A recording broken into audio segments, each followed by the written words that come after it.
नमस्कार, स्वागत है आप सभी का वाइब्रेंट बिहार झारखंड में। मैं हूं आपके साथ मुदिता। क्या बिहार में अब बालू का खेल खत्म होने वाला है? आखिर वो कौन सी 78 कंपनियां हैं जिन्होंने सरकार की आंखों में धूल झोंकने की कोशिश की और अब उनका नामो निशान मिटने वाला है? क्या आपने कभी सोचा है कि करोड़ों की बोली लगाने वाली कंपनियां अचानक मैदान छोड़कर क्यों भाग रही है? बिहार की नीतीश सरकार ने एक ऐसा फैसला लिया है जिसने सूबे के बालू सिंडिकेट में हड़कंप मचा दिया।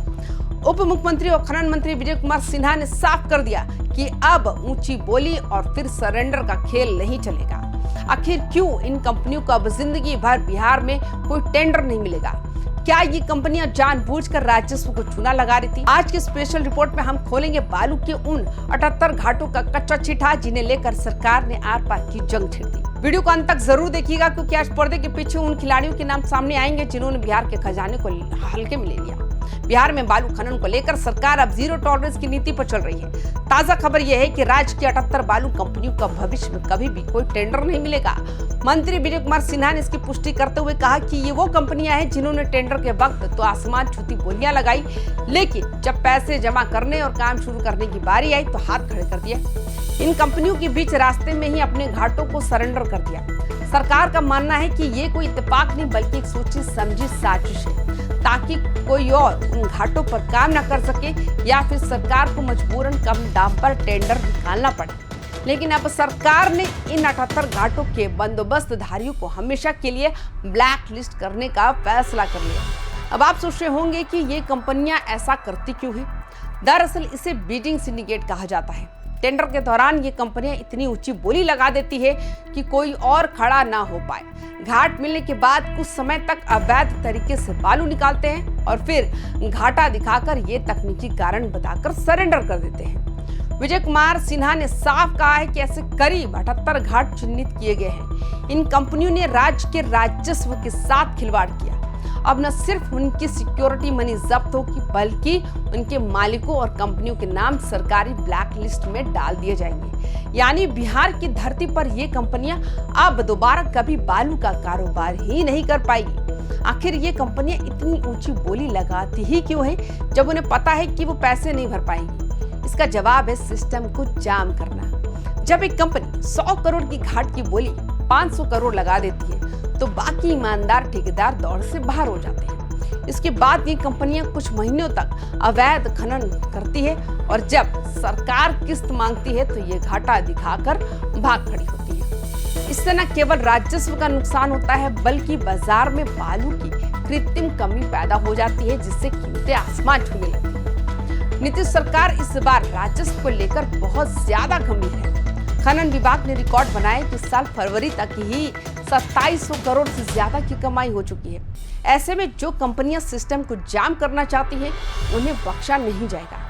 मंत्री ने यह भी संकेत दिया है कि इन 78 घाटों के लिए अब नए सिरे से पारदर्शी तरीके से टेंडर निकाले जाएंगे। सरकार का मकसद यह है कि बालू सस्ती भी मिले और राजस्व भी पूरा है। विभाग अब उन ठेकेदारों की भी लिस्ट बना रहा है जो दूसरे के नाम पर कंपनी बनाकर फिर से टेंडर में घुसने की कोशिश कर सकते हैं। यानी अब जांच आधार और पैन कार्ड के स्तर तक होगी। विजय कुमार सिन्हा ने यह भी इशारा किया है 2024 की नई खनन नियमावली के तहत अब शिकंजा और कस गया है। पहले कंपनियां सरेंडर करके बच निकलती थी, लेकिन अब नए नियमों में पेनल्टी और ब्लैक लिस्टिंग का कड़ा प्रावधान है। सरकार अब इन कंपनियों के पैन कार्ड और आधार का डेटाबेस तैयार कर रही है ताकि ये लोग किसी दूसरी फर्जी कंपनी के नाम पर दोबारा टेंडर में ना आ सके। अब एक बार ब्लैक लिस्ट होने का मतलब है कि बिहार की सीमाओं के भीतर आपके लिए माइनिंग के सारे दरवाजे बंद। ये सिर्फ राजस्व की चोरी नहीं बल्कि नदियों के साथ क्रूरता भी है। ऊंची बोली लगाने वाली कंपनियां कम समय में ज्यादा मुनाफा कमाने के चक्कर में मशीनों से नदियों का सीना चीर देती है। इससे जल स्तर नीचे चला जाता है और पर्यावरण का संतुलन बिगड़ जाता है। सरकार की कार्रवाई उन कंपनियों के लिए एक कड़ा सबक है जो पर्यावरण जिस नियमों को ताक पर रखकर सिर्फ और सिर्फ अपना खजाना भरने में लगी थी। इस कार्रवाई के साथ साथ सरकार ने आम जनता को भी हथियार दे दिया। बिहारी खनन योद्धा पोर्टल के जरिए अब कोई भी नागरिक अवैध खनन की जानकारी सीधे सरकार तक पहुंचा सकता है। विजय कुमार सिन्हा का कहना है जब जनता और सरकार साथ मिलेगी तभी बालू माफियाओं का अंत होगा।